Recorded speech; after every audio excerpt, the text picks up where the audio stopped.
தமிழ்நாடு விவசாயிகள் சங்கம், தமிழ்நாடு விவசாயிகள் சங்கம், தமிழக அரசு, தமிழக அரசு, விவசாயிகளின் வாழ்க்கையில் பாரபட்சம் காட்டாது. தள்ளுபடி செய், தள்ளுபடி செய். விவசாயிகள் வாங்கிய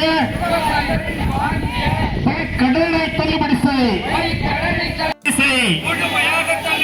தமிழ்நாட்டின் முதல்வரே, தேர்தல் நேரத்தில் கொடுக்கப்பட்ட வாக்குறுதி அடிப்படையில் விவசாயிகள் வாங்கிய பயிர்க்கடனை முழுமையாக தள்ளுபடி செய், தள்ளுபடி செய். விவசாயிகளை வஞ்சிப்பது நியாயமா, நியாயமா? நியாயமா, நியாயமா? உழைக்கும் மக்களை காத்திடுவோம், காத்திடுவோம். உழைக்கும் மக்களை காத்திடுவோம். இந்திய நாட்டின் உயிர்நாடி, இந்திய நாட்டின் உயிர்நாடி, இந்திய நாட்டின் உயிர்நாடி, இந்திய நாட்டின் உயிர்நாடி, விவசாயத்தை காத்திடுவோம். தமிழ்நாட்டின் முதல்வரே, தேர்தல் நேரத்தில் கொடுக்கப்பட்ட வாக்குறுதி அடிப்படையில் விவசாயிகள் வாங்கிய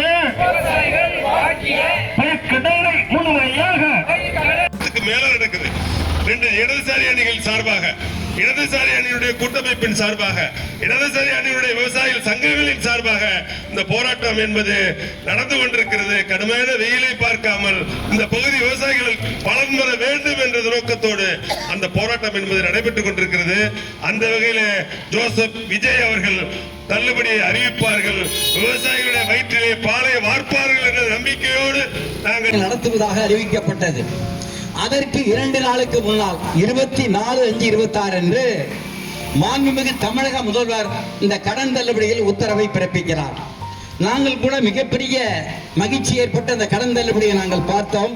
என்ன தள்ளுபடி என்று அவர் என்ன சொல்கிறார் என்றால், இதுவரை நிலத்தின் அடிப்படையில் தான் இந்தியா முழுவதும் எல்லா மாநில அரசாங்கங்களும் கடன் தள்ளுபடி அறிவித்திருக்கிறது. சிறு குறு விவசாயி, இதர விவசாயி என்றெல்லாம் சொல்லுவார்கள். ஆனால் இன்றைக்கு விஜய் அவர்கள் அறிவித்தது பணத்தின் அடிப்படையிலே தள்ளுபடி. இதுவரை இல்லாத ஒரு புதிய படிப்பினை இது. அதாவது இத்தனை ரூபாய்க்கு மேலே 10,000 ரூபாய்க்கு கடன் வாங்கியிருந்தால் 10,000 தள்ளுபடி, 20,000 தள்ளுபடி அறிவித்திருந்தால் 10,000 தள்ளுபடி, 30,000 கடன் வாங்கியிருந்தால் 15,000 தள்ளுபடி. இப்படி பணத்தின் அடிப்படையிலே தள்ளுபடி போடுவார்கள் அல்லவா கடைகளிலே. 5 ரூபாய் பொருள் 2 ரூபாய்க்கு, 100 ரூபாய் பொருள் 50 ரூபாய்க்கு என்று தள்ளுபடி போடுவது போல நமது முதலமைச்சர் இந்த கடன் தள்ளுபடியை அறிவித்தார். நாங்கள் மிகப்பெரிய கோபத்துக்குள்ளானோம்.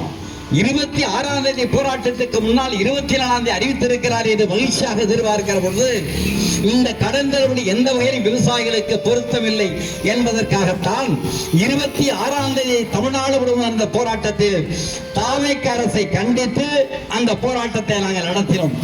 நாங்கள் கூறியது, நீங்கள் தேர்தல்